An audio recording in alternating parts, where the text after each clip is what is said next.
নমস্কার বন্ধুরা, পিউ কিচেনে তোমাদেরকে আরও একবার স্বাগত জানিয়ে আজকে কিন্তু মসুর ডালের একটা ভীষণই স্বাস্থ্যকর রেসিপি নিয়ে চলে এলাম তোমাদের সাথে শেয়ার করব বলে।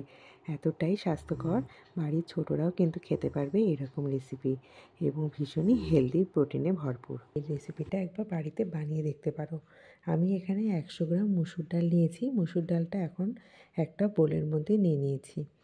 মসুর ডালটাকে এখন আমি জল দিয়ে একটু পরিষ্কার করে ধুয়ে নেব। অনেক সময় সাদা পাউডার লেগে থাকে, তো সেই জন্য আমাদের মসুর ডালটা ধুয়ে রান্না করাটা সবথেকে বেস্ট। তার জন্য আমি মসুর ডালটাকে জল দিয়ে ধুয়ে দুবার অন্তত ধুয়ে নেব। তো এইরকম রেসিপি কিন্তু তোমরা একবার তৈরি করে দেখতে পারো বন্ধুরা, ভীষণ সুস্বাদু হয়। আর সবথেকে বড় কথা হচ্ছে কম সময়ে এবং কম তেল মশলায় এটা তৈরি করা হয়েছে। একদমই হেলদি, বাড়ির ছোট থেকে বড় প্রত্যেকে কিন্তু ভীষণ মজা করে খাবে। আমার মসুর ডালটা দেখো ধোয়া হয়ে গেছে। একটা ফ্রাইং প্যানের মধ্যে আমি মসুর ডালটা নিয়ে নিলাম। খুব অল্প সময়ে এটা তৈরি করে নিতে পারবে। হাতে যখন একদম সময় কম থাকবে, চটজলদি এই রেসিপিটা তোমরা বানিয়ে নিতে পারবে। এবার দিয়ে দিচ্ছি একটা বড় সাইজের পেঁয়াজ, একদম কুচি করে আমি কেটে নিয়েছি। খুব ভালো করে কুচি করে কেটেছি। আর দিয়ে দেবো আমি দুটো কাঁচা লঙ্কা। তো আমি এখানে একটা কাঁচা লঙ্কা আর একটা পাকা লঙ্কা দিয়েছি দেখতে ভালো লাগার জন্য। এখন আমি আরও একটা জিনিস দেব, যেটা কিন্তু দিলে আমাদের শরীর ভীষণ গরম থাকে। দুটো রসুনের কোয়া। যাদের ঠান্ডার ধাঁচ থাকে তাদের কিন্তু রসুন খাওয়া ভীষণ উপকারী। তো রসুনটা কিন্তু সমস্ত রান্নায় তারা ব্যবহার করতে পারে। আর দিয়ে দিলাম 2 চামচ মতো কাঁচা সর্ষের তেল।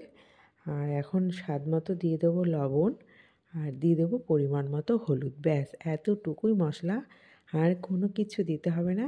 একদম চটজলদি তৈরি হয়ে যাবে বন্ধুরা। এত সুন্দর খেতে হয়, গরম গরম ভাত দিয়ে মেখে দুর্দান্ত লাগে। এছাড়া গরম গরম রুটি অথবা পরোটা দিয়েও খেতে কিন্তু ভীষণ ভালো লাগে এরকম রেসিপিটি। এখন আমি 2 গ্লাস জল এখানে ব্যবহার করছি।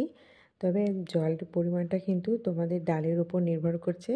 আমি এখানে 100 গ্রাম ডাল নিয়েছি, তার জন্য 2 গ্লাস আমি জল দিয়েছি। কারণ এরকম রেসিপি কিন্তু একদম পাতলা হয় না। কীরকমভাবে গ্রেভিটা রাখতে হবে সেটা তোমরা পুরো ভিডিওটা দেখলেই বুঝতে পারবে। তার জন্য কিন্তু পুরো ভিডিওটা তোমরা দেখতে থাকো, স্কিপ করে যেও না। আর আশা করছি যে প্রতিদিনের মতো আজকের ভিডিওটা তোমাদের ভীষণ ভালো লাগবে। আর পুরো ভিডিওটা ভালো লাগলে বন্ধুরা অবশ্যই অনুরোধ করছি একটি লাইক করে দিও। আর কমেন্টস বক্সে তোমাদের মতামতটা জানিও, বেশি বেশি করে শেয়ার করে দিও।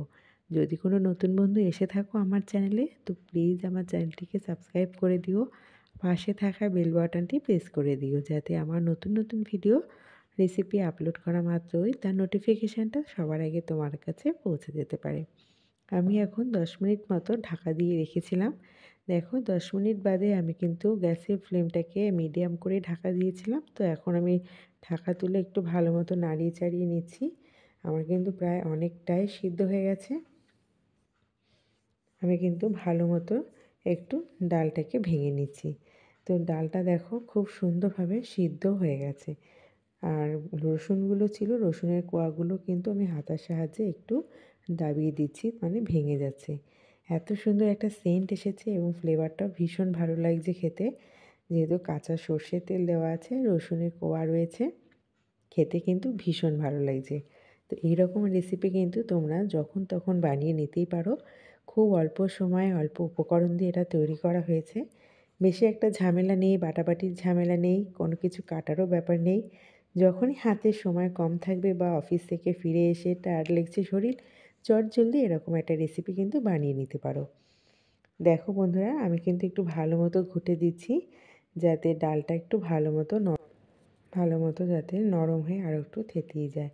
তো রেসিপিটা কেমন লাগলো বন্ধুরা, দেখে কিন্তু জিভে জল চলে এলো। তো চলো গ্যাসের ফ্লেমটা অফ করে দিই। এখন কিন্তু আমি সার্ভ করে তোমাদের দেখাচ্ছি। তো দেখো এখন আমি সার্ভ করে দেখাচ্ছি। একদম অল্প তেল মশলা একটা স্বাস্থ্যকর রেসিপি।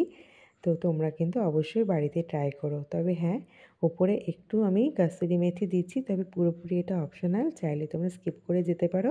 আর যদি ভালো লাগে তোমরা ধনেপাতা কুচিও দিতে পারো। তো আজকের মতো রেসিপিটা আমি এখানেই শেষ করছি। আবার চলে আসবো নতুন একটা রেসিপি নিয়ে।